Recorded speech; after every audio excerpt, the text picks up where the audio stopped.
Good morning. तर आजचा आपला विषय आहे क्वालिटी म्हणजे दर्जा. आपण जे काम करतोय ते कसं करतोय, क्वांटिटी वाईज करतोय का क्वालिटी वाईज करतोय. ह्या आता आजच्या जगामध्ये आहे ना, सगळं काम आपलं आहे ना असं खूप धावत पळत होतं. त्यामुळे आपण कधी विचार करत नाही की कसं काम होतं. फक्त आजच्या दिवस काम झालं, तो दिवस ढकलला, पुढचा दिवस आला, बरं तेच काम. पण यामुळे तुमची नोंद कुठंच घेतली जाणार नाही. तुम्हाला जर असं वाटत असेल की आपल्याला कोणीतरी ओळखावं किंवा आपलं कुठेतरी ओळख स्थापन व्हावी, तर तुम्हाला तुमच्या कामामध्ये क्वालिटी आणली पाहिजे. दिवसात ती 10 तुम्ही कामं करताय ना, त्यातली 2च अशी कामं करा की जी मन लावून करा आणि त्याच्यात ती क्वालिटी आली पाहिजे. आयुष्यभराचा जेवढा एक्सपिरियन्स आहे ना, तो त्याच्यामध्ये टाकावा होता. रोज करायला लागेल. कारण तुम्हाला असं वाटतं की एका दिवस आपण क्वालिटी केली म्हणजे आपलं काम संपत, तसं नाही होत. कारण काल काय झालं हे कोणालाच लक्षात राहत नाही. तुम्ही आत्ता काय करताय आणि येणाऱ्या उद्यासाठी काय होणार आहे हे सगळ्यात महत्त्वाचं आहे. त्यामुळे क्वालिटी महत्त्वाची आहे आपल्या आयुष्यामध्ये.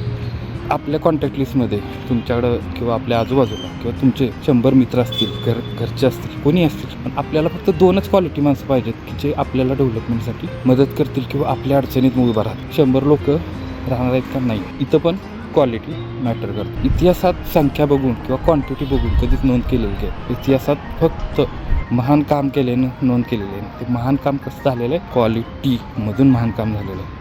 असं लक्षात ठेवा की क्वालिटी हा खूप महत्त्वाचा सब्जेक्ट आहे, विषय आहे. कारण तुम्ही कितीही टॅलेंटेड असा, कितीही नॉलेजेबल असा किंवा कितीही तुम्ही एक्सपिरियन्स्ड असा, जर तुम्ही ती क्वालिटी देऊ शकत नाही तर तुम्हाला फ्युचरमध्ये किंवा येणाऱ्या कुठल्याही काळामध्ये तुमची ग्रोथ होऊ शकत नाही. मी एका सेमिनारला गेलो होतो, 5-6 वर्ष झाली, त्या गोष्टी खूप वर्ष झाली. तिथं सोनू शर्मा म्हणून व्यक्ती आहे. सोनू शर्मा सगळ्यांनाच माहिती आहे. त्याचं बिझनेस मीट होतं. तर त्यांना भेटलो. त्यांना म्हणलं मी जे काम करतो आहे त्या कामामध्ये मला क्लायंट फक्त 10-15 हजार रुपये देत, जास्त देत नाही. म्हणजे मी क्वालिटी काम करतो, चांगलं काम करतो, मन लावून काम करतो. तो म्हणला, तो हिंदी बोलत होता. हां ठीक है म्हणला, तुम कौन सा काम कर रहे हो? म्हणलं डिजिटल मार्केटिंग. हाँ तो डिजिटल मार्केटिंग में तुम्हारी जैसे और कंपनी है? म्हणलं है ना. तो म्हणला तूने पूरी बात नहीं बताई मुझे, आधी अधूरी बात बताई. म्हणलं पूरी बात आधी अधूरी बात काय असतं? तो म्हणला कंपनी तुमको 15,000 रुपये दे रही, बराबर, ये हुई पूरी बात. ओके. और कंपनी डिजिटल मार्केटिंग के लिए 15,000 रुपये दे रही. ओके, ये हो गई आधी बात.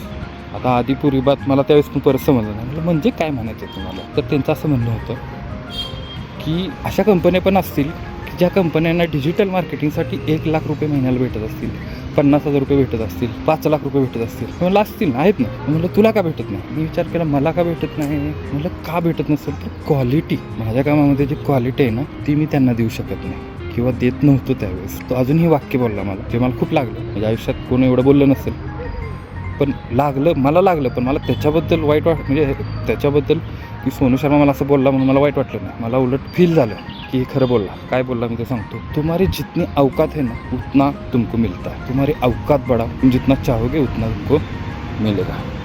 बस एवढ्याच वाक्यानं माझं डोकं फिरलं.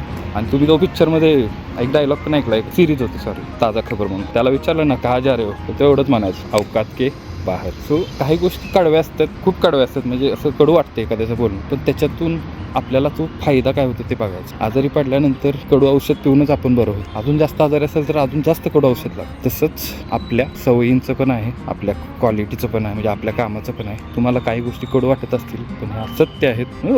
कडू आहे पण सत्य आहे. क्वालिटीमुळे आपल्या आयुष्यामध्ये काय बदल होऊ शकतो हा सब्जेक्ट उद्या कंटिन्यू करणार आहे. सो भेटू आपण परत उद्या. बाय.